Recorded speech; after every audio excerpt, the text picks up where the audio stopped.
Hi, good afternoon. Today I'm going to talk about the importance of purchasing high efficiency oil filters and lubrication filters for your automobiles or equipment, things like that. You know, when you think about changing your oil in your vehicle, you don't typically think about the quality or efficiency of the oil filter. But when you start hearing words from your mechanic tells you, hey, you've got a rod knocking, you've got piston seizure, you've got things inside your engine that are starting to wear and tear prematurely, then you start thinking to yourself, well, am I using the right quality oil? And even more importantly, am I using a high quality, full efficient filter when I get my engine serviced? In an engine, you're going to find the oil filter mounted usually somewhere around the engine, like on top here. This is a Toyota Tacoma. The filter is mounted right here, and it's actually a Mobil 1 extended life oil filter. Now, if we come around here, you're going to see I have on the table here, I have some brand new oil in a jar, so we can take a look and see how clear and clean that oil looks.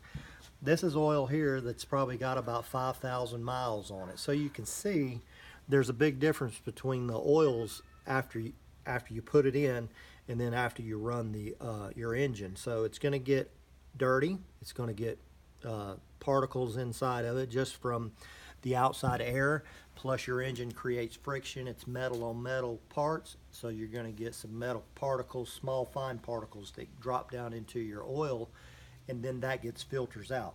So what we're talking today about is filters and the quality of filters. What I've got here, I've got various filters, different brand names: SuperTech, STP, I got Fram, I have Purolator, and of course I have a Mobil 1 filter. And they kind of range from price in the lower range, $2.84, all the way up.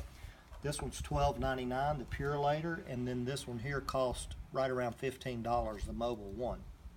Now, I've cut open some of these filters. Now, what I want to kind of go over first off, filters are rated with a micron rating. Now, a micron means a small, minute particle. Just to give you an example, a grain of table salt is 100 microns. Talcum powder is 10 microns.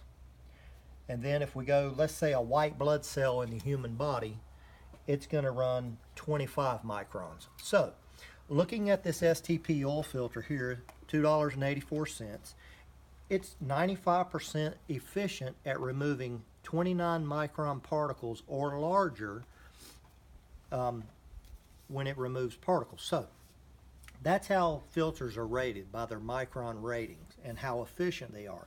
Basically what they'll do, they'll take clean oil, put it in a flowing system, run it through a filter, and then out on the end here they'll do a micron reading to see how many particles of that size are in the filtered oil. So that's how they rate the filters. Now, this STP filter, as you can see, it's a pleated paper element, and that pleated material, when oil goes down inside of a filter, of course I'm not going to put all the pieces back together, but oil goes in the small holes of the filter. It is then filtered, goes into the pleats, that traps any particles, then it comes out the center of the filter into your engine. So that's kind of how the filter works.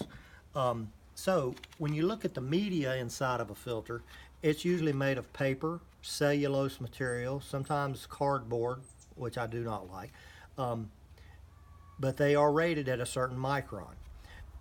In the end of the filter, you'll see that little piece there, it pushes in and out. That's a bypass. So what will happen is, let's say this filter's on your car and it fills up with particles and it gets trapped and it gets clogged. You say, hey, I need oil.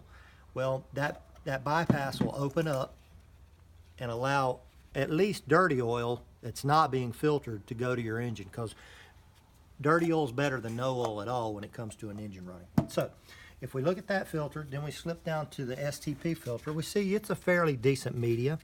It's got kind of felt on the ends,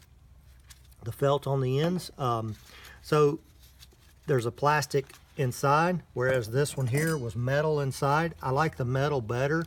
It'll stand up a little bit longer, and makes for a stronger filter. So actually that 284 is actually, in my opinion, a little bit better than this 469 filter by STP. Down to a Fram. You can see this was a brand new filter. The glue has sort of discolored this. I don't like the felt and cardboard ends on this filter. I'm just not very impressed with that. The filter pleated material itself is a decent material, and it also is metal on the inside. Now, when you think of that pleated material, if you were to cut this pleated material out and stretch it out on the table, that's kind of going to look like this. And then you could actually measure. When I measured this 11 by 4 inch piece of paper, that's 44 square inches of media that's being used to filter your oil. So that kind of gives you an idea of how you know, you look at pleats here, there's not as many. There's more pleats in that filter.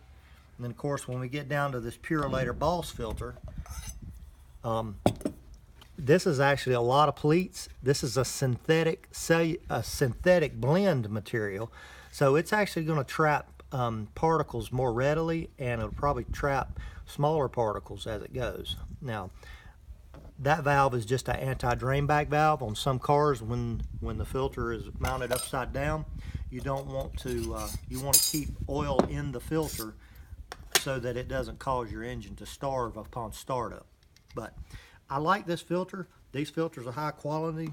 They're $12.99. All of them are rated pretty much the same as far as the micron rating and the efficiency. But as you can see, spending a little bit more money, getting a better quality filter, can probably save your engine in the long run. And so the two filters I personally like are Mobil 1, and I like this Purolator brand filter. So just remember that. Price does matter when it comes to filters, and especially on your engines. So thank you.